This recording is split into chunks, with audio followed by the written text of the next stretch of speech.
একটু হেঁটে আসি। ছিল হাইয়েস্ট ছিল 17-18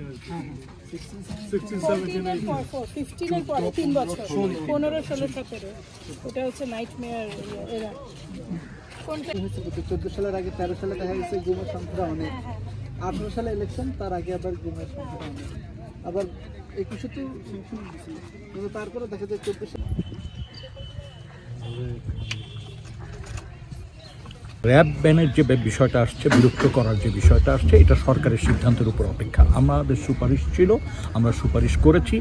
এত ভয়াবহ ঘটনার পর একটি খুনি হিসাবে পরিচিত বাহিনীকে সমাজে রাখা হবে কি হবে না, এই ব্যাপারে আমাদের স্পষ্ট আমাদের মন্তব্য হচ্ছে যে এই ধরনের বাহিনী জনগণের সেবা করতে পারে না, আর এরকম একটি বাহিনীকে কোনোভাবেই আর রাখা ঠিক হবে না।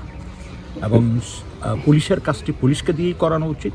পুলিশের কাজের ভিতর সেনাবাহিনীর অংশগ্রহণ আমরা মনে করি নতুন করে সমস্যা তৈরি করে। আমাদের বক্তব্য খুব পরিষ্কার, সেটা হচ্ছে যে এই বাহিনীটিকে বিলুপ্ত করে দেওয়ার সুপারিশ আমরা করছি। এখন সিদ্ধান্ত নেওয়ার মালিক সরকার, এবং তারা বাস্তবতার নিরিখে অবশ্যই সিদ্ধান্ত নেবে। এইখানে আসার পরে ছবিগুলি দেখা, এই মন্তব্যগুলি, লেখাগুলি পড়ার মধ্য দিয়ে আবার নতুন করে আমরা কাঁপছি। পর ছেড়ে দিবেন বলে উনি আমাদের মানে সেখান থেকে তাড়িয়েই দেন, একরকম কথা বলতে দেন না। তো অনেক অসুস্থ ছিলেন তিনি, ছেলের শোকে কি একদম পাথর হয়ে গেছিলেন, তারা তাকে ছেড়েই দেয় না। এর প্রায় 1.5 বছর পর ভাই আমার ভাই ভিডিও কল দেয়, ভিডিও কলের মাধ্যমে তার সাথে আমাদের কথা হয়। সেখানকার 3 জন ছিল একসাথে বাগমারার, আমার ভাই মোহাম্মদ আব্দুল কুদ্দুস সাথে। তো আমার ভাই সর্বশেষ কথা বলেন চাঁপাইনবাবগঞ্জ সিপিসি একতে ভাই, তিনি কথা বলেন, এখনও ওনার সাথে আমাদের যোগাযোগ হয়, ওই অফিসারটার সাথে। উনি এখনও মানে এরপর থেকে আমার ভাইয়ের আর কোনো খোঁজ পাওয়া যায়নি, তাকে কোথায় নিছে, কি করছে, তাকে কখন কি হয়, সে তো অসুস্থ মানুষ।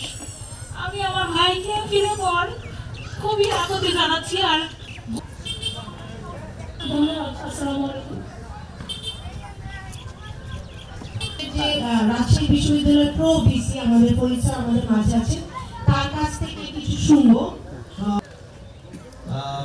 আজকের এই কথাগুলো আমরা শুনলাম, আসলে আমরা সবাই এখানে তাকে কোনোভাবেই ছাড় দেওয়া হচ্ছে না, ছেড়ে দেওয়া হচ্ছে না। এই যে একটি মায়ের কান্না, একটি ভাইয়ের দেশে বিগত 15 বছর ধরে চরম মানসিক দুঃসহ যন্ত্রণার মধ্যে, তাদের জন্য আবার একটা নতুন নিরাশা, যে তারা অধীর আগ্রহী ছিল হয়তো এই নতুন কোথায় আছে, কি আছে, তাদের ভাগ্যে কি